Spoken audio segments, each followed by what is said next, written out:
मझौला थाना इंचार्ज पर महिला ने लगाया गंभीर आरोप। बदसलूकी और छेड़छाड़ की शिकायत लेकर थाने पहुंचे महिला से बोले एसएचओ, दारू पीकर बूढ़े भी जवान हो जाते हैं, अब क्या ही कर सकते हैं, ये तो सदियों से चला आ रहा है। भाजपा नेता के सामने महिला से बोला थाना इंचार्ज। शिकायत लेकर पहुंची महिला से थाना अध्यक्ष के बोल, आपने ही कुछ गलत किया होगा तभी तो तुम्हारे साथ ऐसा हुआ। अब एक महिला उसी मानसरोवर कॉलोनी की रहने वाली है, आसपास की, वो जा रही थी रास्ते से, जब जा रही थी तो उस समय कोई बारात वगैरह चढ़ रही थी, तो उन लोगों के बीच में कुछ विवाद हुआ है। इसमें हम लोगों ने अभियोग पंजीकृत किया है और उसके बाद इसमें अग्रिम कार्रवाई कर रहे हैं। मेरा नाम नीतू राज। तो क्या हुआ आपके साथ में एक वीडियो वायरल हुआ था, उसमें कुछ लोग बदतमीजी की बात से बदतमीजी, क्या था वो वीडियो? उसमें क्या था, 10 तारीख की रात को मैं अपने घर से निकली थी। रात का टाइम था और मेरे हस्बैंड की तबीयत ख़राब थी, तो मुझे लगा कि जाने चाहिए। मेरे हस्बैंड यहाँ नहीं, गाज़ियाबाद में थे और वो अकेले थे। जैसे मैंने वीडियो कॉल किया तो उनकी आवाज़ नहीं निकल रही थी, तो मुझे नहीं रहा गया और मैं वहाँ से घर से निकल ली। और मानसरोवर मुझे इसलिए जाना पड़ा, मेरी जो लड़की है बुटीक पे काम करती है, तो मुझे पेमेंट करना था सुबह किसी को, तो मेरे को रात को निकलना है, तो वो पेमेंट डिले होगी। तो मैंने सोचा मैं अपनी लड़की को वो पेमेंट दूं और फिर मैं निकलती हूँ गाज़ियाबाद के लिए। तो मैं मानसरोवर जैसे आती हूँ तो पैराडाइज के पीछे बारात चढ़ रही थी, जिसमें मतलब बारात चढ़ के रोड पे होती है। मैंने हॉर्न बजाया और हॉर्न बजाने के बाद गाड़ी रोक ली। ऐसा नहीं कि मैं गाड़ी चला रही हूँ, उसके बाद मैं गाड़ी रोक ली और जो लड़के थे बारात के वहाँ पर, और उसमें 1-2 बुजुर्ग भी थे, मुझे नहीं पता इतना, मैं अपनी ड्राइविंग पे फोकस कर रही, रोक ली और उन्होंने बदतमीजी करना शुरू कर दिया। एक आके गिरा जिसमें वाइट कपड़े पहन रखे थे, जो वीडियो वायरल हो रहा है, जिसने भी किया है मुझे नहीं पता, उसमें आप देखेंगे एक वाइट कलर के कपड़े पहना था, वही लड़का आके गिरा। उसके बाद जो उसके साथ वाले लड़के थे वो आके मेरी साइड से इधर उधर शीशे में हाथ मार रहे हैं और सारा इधर कुछ कर रहे हैं। वो मुझे नहीं पता कि क्यों कर रहे हैं। मैंने फिर मुझे समझ ही नहीं आया क्या हुआ है क्या नहीं। गाड़ी से किसी का कुछ भी मिसयूज नहीं हुआ, कि किसी को टक्कर ले क्या हुआ है। उसके बाद में मैंने अपना शीशा नीचे किया, एटलीस्ट मैं सुनूं कि प्रॉब्लम क्या है। मैंने बोला भैया आप बताएं, आगे पीछे हाथ कर रहे हैं, मैंने मैं गाड़ी पीछे लूं या आगे करूं, मुझे बता दीजिएगा आप। और कोई बात नहीं। उसके बाद में वो गाड़ी के अंदर तक घुसी आए हैं। अरे मेरे दोस्त का ये हो गया, मेरे दोस्त का वो हो गया, वीडियो बना ली। मैंने थोड़ी सी वीडियो इसलिए बनाई, वो वीडियो ऑलरेडी बना रहे थे मेरा, मैंने पता नहीं ये पी रखी है इन लोगों ने, क्यों वीडियो बनाए। तो मैंने हिम्मत की, लेकिन जब वो अंदर उन्होंने मेरे को टच करने का भी कोशिश किया, वीडियो में साफ दिख रहा होगा, और मैं ऐसे बैठी हुई हूँ, मेरी एक कैट बैठी हुई थी मेरी गोदी में, और मैंने ऐसे बैठा। फिर मैंने सोचा मेरा फ़ोन ना छीन लें ये लोग, मेरे पास दूसरा फ़ोन है, वो फिर मैंने रख लिया। उसके बाद भी माँ की गाली, हर तरह की गाली, और मेरी गाड़ी भी डैमेज हुई है, और उन्होंने जितना गाली देना था गाली दी।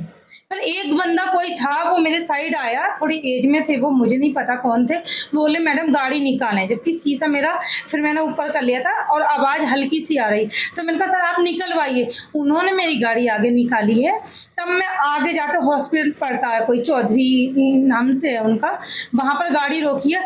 तब भी मेरे पीछे कई सारे लोग गए कि मैडम आपके साथ इतनी बदतमीजी हुई है और आप पुलिस को बुला लें। तो उस टाइम मैं घबराई हुई थी, और मेन रीज़न मेरा था कि मेरे हस्बैंड के पास मुझे जाना था, इसलिए मैंने कहा मुझे कुछ नहीं करना। सो मेरा मेन चीज़ मेरी फैमिली है पहले, ये लड़ाई झगड़े का मेरा कोई मोटिव नहीं था। और लड़की भी आई, उसकी फैमिली भी आई, हालांकि वहाँ जाके मेरे थोड़ा इमोशनल भी हुई कि मेरे साथ ऐसे क्यों हुआ, मेरी कोई गलती नहीं थी। फिर मैं चली गई। रात को ही मैं गाज़ियाबाद निकली हूँ, और वहाँ मैं पहुँच के मैंने नहीं देखा मेरी गाड़ी में क्या हुआ क्या नहीं। अगले दिन शाम को मैं यहाँ आई हूँ। मुझे नहीं पता था, फिर भी मैंने मेरे हस्बैंड को इसलिए नहीं बताया एकदम कि ऑलरेडी वो बीमार थे। अगले दिन जब मैंने बताया तो वो कह रहे तुम निकलना नहीं चाहिए जैसे, और कौन थे क्या पता, कि जैसे कि अब मैं क्या कर सकता हूँ इसमें, कहाँ ढूंढोगी। फिर मेरे दिमाग में आया कि कुछ तो करना चाहिए, इतनी बदतमीजी हुई है। तब मैं पैराडाइज गई, वहाँ से मुझे पता लगा बारात कहाँ से आई है क्या है। और उसके बाद में फिर मैंने सोचा जिस जो भी था, उन्होंने कह दिया नहीं हम नहीं देंगे, सॉरी मैं तो कोई केस नहीं करना चाहिए। फिर मेरे एक होता है ना अंदर का अपना ज़मीर कि नहीं मेरे साथ तो गलत हुआ है, चलिए मैं रात भी रात नहीं कर रही हूँ, मेरे साथ ये चीज़ हुई है, मैं झेल लूँगी। मेरी ऐसी कितनी बहन है, कितनी महिलाएं ऐसी हैं जो देर रात अपनी ड्यूटी से आ रही हैं, जिनके पास साधन भी नहीं है, कोई स्कूटी से कोई ऑटो से, उनके साथ क्या होगा। एक मैं थार से चल रही हूँ और मैं अपने आप में मैं कोई अबला नारी नहीं हूँ, मैं स्ट्रांग हूँ कि काम कर रही हूँ, अपने दम पर बाहर निकल रही हूँ, खुद ड्राइव कर रही हूँ। तो मेरी जैसी महिला के साथ अगर इतनी बदतमीजी हो सकती है तो आप सोचिए भैया कि जो नॉर्मल महिला है उनके साथ क्या होगा। तब मैं ना ये मुद्दा उठाने की कोशिश की कि काश मैं तो चलो चीज़ से निकल गई, आगे किसी महिला के साथ ना। तब मैंने एप्लीकेशन लिखी और मैं थाने गई मैं रात को अपना बुटीक बढ़ाने के बाद। वहाँ जाके मैंने अपनी एप्लीकेशन दी, वहाँ कोई नहीं रिस्पॉन्स ही नहीं दे रहा। जो महिला थी शायद इनका नाम मेरे को और भी कंफर्म नहीं है, ऐसे नाम है उनका, सोनिया जो भी है, सोनिया जी मैडम ये जो भी है, उन्होंने बोला वो मैडम है, वो बात कर रही है अपना फ़ोन पे, हम वहाँ वेट कर रहे हैं। और भी 2-4 लोग थे वो बैठे हैं बेवकूफ़ों की तरह, कोई रिस्पॉन्स नहीं। एसओ साहब आते हैं बाद में, वो भी उन पर ध्यान दिया, मैं खड़ी कोई नहीं। मैंने एक मास्क लगा रखा था अपनी सेफ्टी के लिए कि मेरे को नेक्स्ट मतलब पहले दिन फीवर हो रहा था जिससे मेरी तबीयत ठीक नहीं थी, मास्क लगा के गई। और वो देखिए वहाँ भी आप देखेंगे हर तरह का इंसान है थाने में। तो मैं एक कामकाजी महिला हूँ, जरूरी थोड़ी कि मैं अपना ओपन फेस लेके जाऊँ। उन लोगों ने बदतमीजी से मेरा मास्क हटवाया। एसओ साहब आए, ये क्यों लगा रखा है? मैंने बोला सर मेरे को कोल्ड हो रहा है। नहीं आप ये पर्चा पढ़ने के लिए इसके लिए और साथ में नौकर रख लीजिएगा। तो मैंने अपना मास्क नीचे हटाया, मैंने बताइए सर जो भी घटना है आप इसमें लिख रही है, आप उसको पढ़ लीजिएगा पहले। वो और ज़्यादा इस चीज़ को सुन के गुस्से में आ गए। मैडम भी कहती है नहीं आप मास्क हटाओ, ये क्यों लगा रखा है। तो मैंने कहा मैडम ये एप्लीकेशन में जो लिखा है वही मेरे साथ घटना हुई है। तो कहना नहीं उसकी पीने उने की बात है, ये तो चलती रहती हैं, कोई नॉर्मल नहीं है। उन्होंने जो चीज़ को टाल दिया, वो चले गए बाहर, कहते हैं मंडी समिति चले जाइए। तो मैंने कहा क्यों? मंडी समिति में यहाँ आई हूँ थाने, और मंडी समिति में मेरा कोई काम नहीं, वहाँ कोई महिला तो होती नहीं है, महिला थाने में होती है, इसलिए मैंने उनसे बोला मैम आप एक महिला हैं, महिला आपके पास आई है तो आप इस चीज़ को सुने, मेरी प्रॉब्लम सुने कि क्या है, मेरे पास सबूत भी हैं प्लस और मैं सामने से कुछ बताना चाह रही हूँ जो कि मैं इसमें नहीं लिख पाई हूँ। वीडियो में मेरे पास भी है, वीडियो और किसी उन लोगों ने ही बना रखी है। कल को कोई बड़ी घटना होती है फिर आप क्या करेंगी? नहीं आपको कह दिया, आपको समझ नहीं आ रहा है, मैं ऐसा कहती हैं मैम। तो मैम समझ मुझे नहीं आ रहा है या आपको नहीं आ रहा है? मैं इतनी देर से वेटिंग में खड़ी हूँ, आप मुझे यहाँ आई हो, आप सुनने की बजाय मुझे दूसरी जगह रात में भेज रही हैं, और रात की ही घटना मेरे साथ हुई है। मेरी फैमिली भी कहेगी आप रात में ही भाग रहे हो, और जहाँ हम सुरक्षा के लिए जा रहे हैं वहाँ वो चीज़ नहीं हो रही है तो महिला कहाँ जाएगी? तब उन्होंने किसी का मुझे नंबर दिया, कोई सतीश जी कर हैं उनका, कि उनसे बात कर लें, आप सुबह जाएं। मैंने उनको फ़ोन किया, उन्होंने बोला कोर्ट में है। बताइए कोई भी रिस्पॉन्स नहीं आया वहाँ से।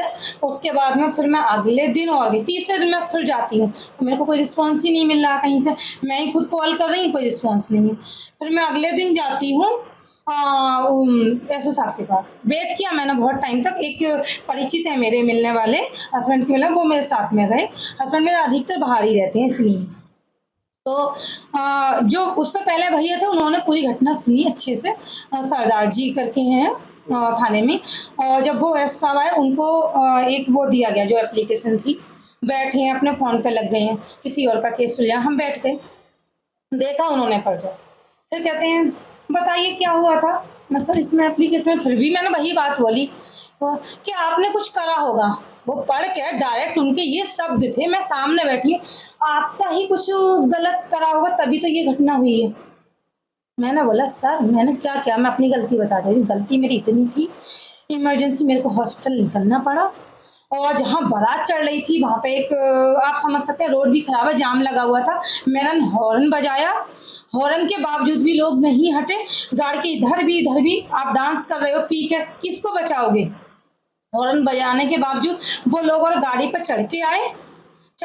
फिर मैंने सुना क्या कर रहे हैं, आगे पीछे हाथ कर रहे हैं। मैंने शीशा नीचे कर लिया और उसके बाद वो गाली गलौच माँ बहन की जितना उसे गंद बोलना था बोले, और मेरी गाड़ी में घुसे आए हैं, मेरे को टच करने की कोशिश कर रहे हैं। वो जो वीडियो में सामने दिख रहा होगा सर, आप देखें, वो हालांकि वीडियो देखने 2 बार उनके सामने वीडियो रखी, वीडियो देखने के लिए भी तैयार नहीं थे। ये मेरी गलती थी। उसके बाद कहते हैं अरे क्या ही कर सकते हैं, ये तो सदियों से चला आ रहा है। रविंदर जी हैं वहाँ पर, आगे क्या लगा ना वो पूरा नाम मुझे याद नहीं, उनके ये शब्द थे, ये तो सदियों से प्रथा चली आ रही है, ड्रिंक करने के बाद तो बुढ़े से बुढ़ा भी जवान बन जाता है, कूद फान करता है। तो फिर जो मेरे साथ में थे, मैं तो चुप रही इस चीज़ को सुन के, बोल के, जो मेरे साथ में थे उन्होंने बोला भैया ना कि इस प्रथा चली आ रही है, एक महिला को मोदी जी के राज में ये महिला के साथ और हमारे शहर में इतनी बड़ी घटना हो रही है, आप इसको नॉर्मल समझ रहे हैं। तो कहने मैंने तो लाइसेंस नहीं दिया। तो हम बोले आपने लाइसेंस नहीं दिया तो ये लाइसेंस किसने दिया आखिर के महिला को वो करने का, मतलब पीने का लाइसेंस नहीं दिया, महिला के साथ बदसलूकी करने का। फिर आप हमारी बात सुन क्यों नहीं रहे हैं? आज मेरे साथ हुआ है, मैंने बोला सर कल आपकी घर की बेटी है वो और उसके परिचित किसके साथ होगा तो आप यही बात बोलेंगे कि नहीं नहीं चलिए मैं देखता हूँ, आप मंडी जाइए। मंडी में क्या काम है, इतना सुन के और मैं आ गई हूँ और उनके यही शब्द थे, सदियों से चला आ रहा है। अब इस ये चीज़ बोल रही है जहाँ सुरक्षा के लिए एक महिला जा रही है अपनी आवाज़ उठाने के लिए, अगर वही रक्षक अगर ये शब्द बोलेंगे तो आम लोग और ये जो सड़क पे खुले आम गुंडागर्दी हो रही है तो उनको कौन संभालेगा? आप मेरे को यही पुलिस से और यही सरकार से मेरे को पूछना है। तो अब क्या चाहते हो? मैं ये चाहती हूँ कि मेरे को जितने मेरे साथ बदतमीजी हुई है मेरे को इंसाफ चाहिए, उन लोगों को बुलाया जाए और जैसे मेरे साथ हुआ है और अपना जो भी है पहले तो उनको सामने लाया जाए कि मेरी गलती क्या थी, उन्होंने क्या किया है और मैं चीज़ पर आगे कार्रवाई करना चाहूँगी। मैं पीछे नहीं हटूंगी इसलिए कि मैं सिर्फ अकेली महिला नहीं हूँ और मैं नहीं चाहती आज की डेट में कोई भी महिला कमज़ोर बन के बाहर निकले। कितने दिन हो गए अभी थाने पे? कितने दिन बाद? थाने मेरे 4-5 दिन हो गए, नहीं अभी तक कोई सुनवाई नहीं हुई है और हर बार यही होता है। और मैं यही कहूँगी अपने जो भी के बहुत स्ट्रॉन्ग सरकार सुनती हूँ मैं और मैं चीज़ में नहीं पढ़ना चाहती, मैं भी एक कामकाजी महिलाओं का अपना काम करूँ और अपने किसी फालतू उसमें नहीं पढ़ूँ। लेकिन कहते हैं ना कि आप मुझे मार गए, अगर ऐसा ही होगा बैठे बिठाई को अगर कोई टॉर्चर करेगा महिला का तो वो नहीं, जैसे वो कंगना रनावत कहती है ना कि जाके मैं किसी से पंगा नहीं लेती, वही मेरे साथ होता है। ये फिल्मी डायलॉग नहीं है, ये सच्चाई है, ये सच बोल रही हूँ। मैं कभी किसी से पंगा नहीं, कोई आके मेरे साथ ऐसे बदतमीजी करा तो ऐसे लड़कों के लिए, ऐसे किसी इंसान के लिए, चाहे मेरे घर का सदस्य चाहे बाहर का, मत माफ़ करिएगा प्लीज़, यही मेरी रिक्वेस्ट है।